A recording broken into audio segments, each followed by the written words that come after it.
do these cognitive biases give us? Sometimes tragedy, most of the time not. I want to go into a few examples. 2015, there was a movie called Everest. 1996, 5 experienced climbers died.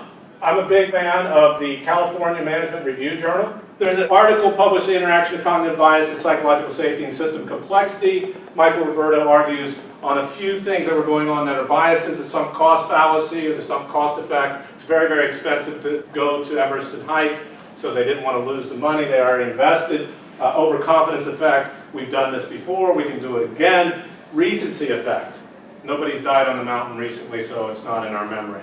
These days, the funny thing is there's so many people now that people are climbing over each other. It's crazy. Other things that are linked to cognitive biases, a few that I just go into. The 2007 global financial crisis, 3 Mile Island, if you remember 3 Mile Island, Chernobyl. Loss of the Mars Climate Orbiter, that was also because the people who put Climate Orbiter together, they were working on different sides of the pond, so to speak. Some were using metric and some were using imperial units. Space Shuttle Challenger, ineffective response to Hurricane Katrina. These are all things that have been linked to cognitive biases. Yes? Would you be able to elaborate on the global financial crisis, how it was linked? One of them would be overconfidence effect. We know what we're doing. We were very confident back there. The recency effect had not been in a recession for a very long time. There was all kinds of other ones I probably... So the confidence to kind of make it overhyped to build the bubble, and then for people forget that sometimes stocks go down and kind of... Yeah, I remember when we were told at the time, for those who went through it, the world has changed is what we were told. This is different. We're not going to have another recession, though recessions happen almost like clockwork about every 7 years, and we're due for another one, right? It's just the way it happens. I mean, it's the history of the world. If you look long-term history, not just with the United States, but throughout the world, you will see some kind of major financial crisis about every 5 to 7 years. On top of that, there are other factors like bias with regards to recent history of how we were making money from 2004 till 2007, Yeah. doubling our investment, so it was safe, and overconfidence took us to the edge. There are Yeah. so many different factors. There's a ton. Yeah. And an outright fraud as well, Yes. to a certain degree. What can be done? First, we need to be aware of the problem. We need to realize that our brains do not work the way we think our brains work, because that's another overconfidence effect. We're very confident in the way our brains work, and we don't really understand it that much unless you spend some time reading some of these books. I've got some suggestions. One of them is Dan Kahneman's book, Thinking Fast and Slow.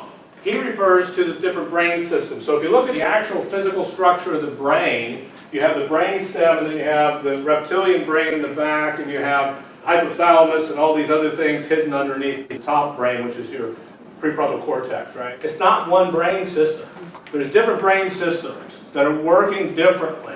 System 1 is a fast brain system. That is more like your primordial brain. That's the one that has evolved over a much longer period of time. It's the one that's been with us for a very long time. It's very, very fast.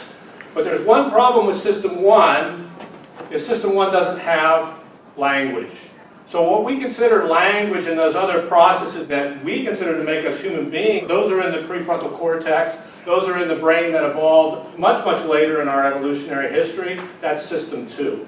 It's very, very slow. It also tends to be more accurate. But if we really want to talk about how the brain works, a lot of our brain processing, because it's much easier at System 1 and it's done unconsciously, it happens without us ever thinking about it. And we sometimes do actions based on our System 1 thoughts.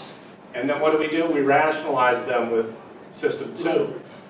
We rationalize them with language. I would state that the brain science tells us that we're not necessarily rational human beings, we are rationalizing beings. And that's different. A lot of decisions are being made in the System 1, and we're later going to rationalize these decisions. Now, what I believe to be true is that if we spend a lot of time thinking and becoming experts on certain areas, we can take those things and we can move those down to the level of intuition, and we can move those down into what I would consider System 1. So an expert might not be able to tell you what's wrong with something, but they know there's something wrong there. And they know that rather quickly. But it might take a little time to think about it. And I believe that to be true. So it's not that System 1 and System 2 are not dynamic, and it's not that there's not changes over time. I think it falls along the lines probably of that quote-unquote 10,000 hour rule, that it takes about 10,000 hours of studied practice to become an expert. And even that is debatable. because there's not a huge amount of evidence for it. One of the things I say to the people I work with is, now that we don't really understand our brains, is we're working in complex knowledge-based work. A lot of things in complex knowledge-based work are what I would consider to be counterintuitive, and that's part of the problem. We are intuitively, something like waterfall is very intuitive, I believe, for us. I think we're very intuitive in building things and saying we do this, and then this, and then this, and then this. Just seems very intuitive to me, though I would say that it's wrong. There's a lot of stuff in Agile that we recommend that are counterintuitive. One example is pair programming. That's counterintuitive. I'm going to pay two people to do the same work. You wouldn't do it in the physical world. There's a fundamental difference between the knowledge-based world and the physical world. So a lot of the physical world is that system one. That's what we evolved in. That's what we're good at. When I'm talking to clients, I say, if there's one thing I can tell you is don't trust your intuition. Not in knowledge work. It's probably going to fail you. So anyway, what can be done?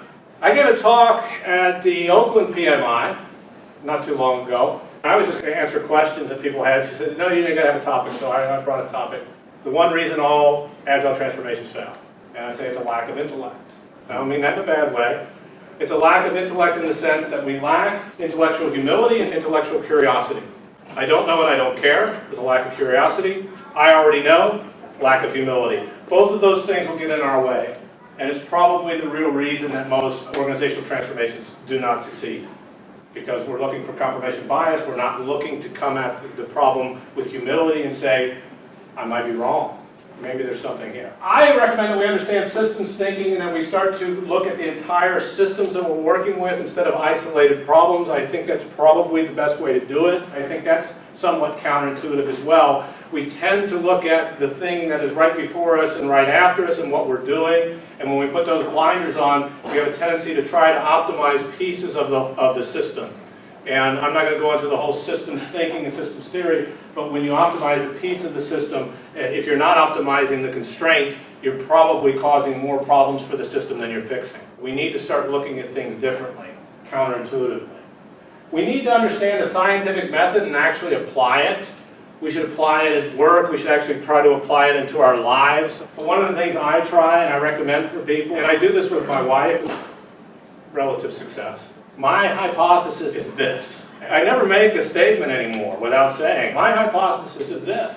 This is what I think is true. Do you agree? And she never agrees, and it's okay. Whenever possible, we need to pilot new ideas. This is the wonderful thing I like about Agile, and what I teach a lot, is pilot things. Don't assume you know the answers to everything. Don't assume you're going to look around every corner and be able to build a perfect system. You probably cannot.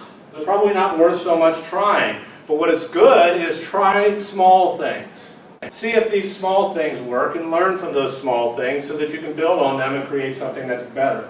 When I talk to companies and organizations about Agile transformations, I don't want to bring in 150 coaches and transform it in 3 months. Let's start with 4 teams and see if we can get 4 teams to be Agile. If we can't do 4 teams, why would we want to do 400, right? Doesn't make sense. The other thing I say here is assume you could be wrong. So the other thing I'll say, and I'm practicing to say, is not only my hypothesis is this, the other thing I'll say quite frequently is I could be wrong, but this is what I'm seeing. If I want to be 100% perfectly technical, I would say this is what my brain is allowing me to see. What is your brain allowing you to see? I don't say that because, people lock you up, but you get the idea. I want to understand mental models, and I want to cultivate mental models. Mental models are what we bring to the world. That's what we have. So these cognitive biases, to some degree, are models that we bring into the problems and into our perceptions. There are different ways of viewing things and different mental models. They are based on our education and our past histories. This is the actual argument, by the way, for diversity. Because I experience things, I'm a white guy. I grew up in Cincinnati, Ohio. I went to Kenyon College. That is my education, that's my background. I view the world in a certain way because of that educational background and because of who I am. Women will experience the world differently. These are 21 different realities we have in here. The reality I have is going to be based on being a white man who grew up in Cincinnati, Ohio, went to Kenyon College, mother and father and the whole thing that I have. Yours is going to be based on something different. And I would say that a woman's experience, I don't know, you can tell me if I'm wrong, is probably a bit different than a man's experience. So a woman is going to have different mental models that she brings to the table. And it's having a diversity of mental models that is going to bring us closer to objective reality. Because we're all like the blind people and the elephant, seeing different things. And we need to bring these different perceptions together so that we can get closer to objective reality. Yes? So when you talk about mental models, I just want to kind of clarify something. Those of us who, say, had a certain mental model till you were in your 20s in a different country, Yep. and you come here, Yep. I've spent more of my life here than in India. Yeah. But my thinking has changed over the years. Sure.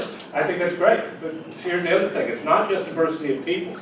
The thing that we have to understand is we all bring mental models to what we bring. And so you having these different experiences, you probably have more mental models. You could have more than one mental model.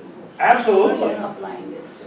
You want to bring as many mental models as you can to bear, and it doesn't mean you have to know all of them. I have the link here, Farnham Street blog, which is great. There's 109 mental models. You're not going to learn all of them. I don't know all of them. There's only a couple that you'll need. But the thing is, people said before, if all you have is a hammer, everything's going to look like a nail. You need more in your toolbox. And what you believe and what you see and how you see the world, you have to challenge yourself to do that. Because there are different ways of looking at the world, and you can cultivate it. I encourage you to go to Farnham Street. This is the true reason for diversity, as I was saying. There's another book, Super Forecasters, Phil Tetlock. First, he did a study where he took all these pundits who were on TV, all the experts who were predicting stuff on TV, and he saw what happened, right? He says, okay, I'm going to take what they predicted and let's see if it really happened. And this is where he came up with the phrase, dart-throwing chimp. A dart-throwing chimp would do as well as the experts. They're not really experts. They're so-called experts, right? They're not very good at prognosticating the future. So he asked himself a very simple question. He says, are there people who are better at predicting the future than others? And he started a project that's called the Good Judgment Project. You can go online and you can join. I did. I don't have enough time to mess with it, plus I'm not a super forecaster. But what he did find is that there are certain people who are better at forecasting the future than others. So I would reinterpret that a little bit differently. There are certain people who see objective reality better than others. What did they have in common? They brought more mental models to the problems that they solved. And they were less apt to stick with an idea. This confirmation bias is one of the most insidious of all, because we want to stick with an idea. We want to prove ourselves right, we stick with it. And the interesting thing about confirmation bias is it doesn't have to be things that we've actually really thought much about. We can have the craziest ideas, but we still want to prove ourselves to be right. And we might not have thought much about it. But now that's it. That's our idea. It's our baby. We're not going to let go. Understand growth mindset. That's Carol Dweck. She's from Stanford. The human mind changes over time. You learn this. You grow up in India. You come here. It's a different world, different mental model. I spent a very brief time in India. It's challenging to see the world differently from different people. I spent a year of school in England. It was different. I thought they were just funny-speaking Americans. But they're not. They're different people. But anyways, understand the fact that we can change over time in the growth mindset. A lot of this comes to us from the work that as people were aging, they were having strokes, and they used to say, man, that's it, you're done. Right? They just throw them on the scrap heap. But I figured, hey, look, our brains have a lot more plasticity than we ever thought. We should be learning all the time, and we should be challenging our brains all the time. It's like a muscle, so if you don't exercise, you're going to have a problem. Foster an environment in your home, foster an environment in your company where such things are actually encouraged. I'm going to try this at my new job, but I want to have a meeting. We're going to point to somebody and say, okay, your turn to be devil's advocate. Safe environment, tell us why we're wrong. That's a different mental model, right? A different mental model is assuming that you're wrong, because usually in these meetings, everybody's assuming we're right. Red team. Red team, exactly. Why do they do that? Because lives are at stake. Jim, explain the red team. The whole concept is, if you're doing security or something like that, go think like a hacker who's trying to break in. Yeah. Set up a team of people to challenge whatever defenses you put up. When you said red team, I think it's also in the military they did the same. Yeah. With counterterrorism. Yep. Think like the enemy, because lives are at stake. And interesting when we talk about military, by the way, because a lot of people think the military is very bureaucratic. But the closer you get to combat, the more agile they are. They should be a model of agility. They get their objectives in the morning, and it's basically you do what you need to do to achieve those objectives. Because when it's life and death, you're going to learn pretty quick. I was always like, the military is not agile. No, they're very agile. Some places are. Create and support an environment of continual learning, both personal and professional. One of the things I've done in my career is we created weekly continuous learning. Every Friday at noon, and we're going to have a topic. And it could be anything.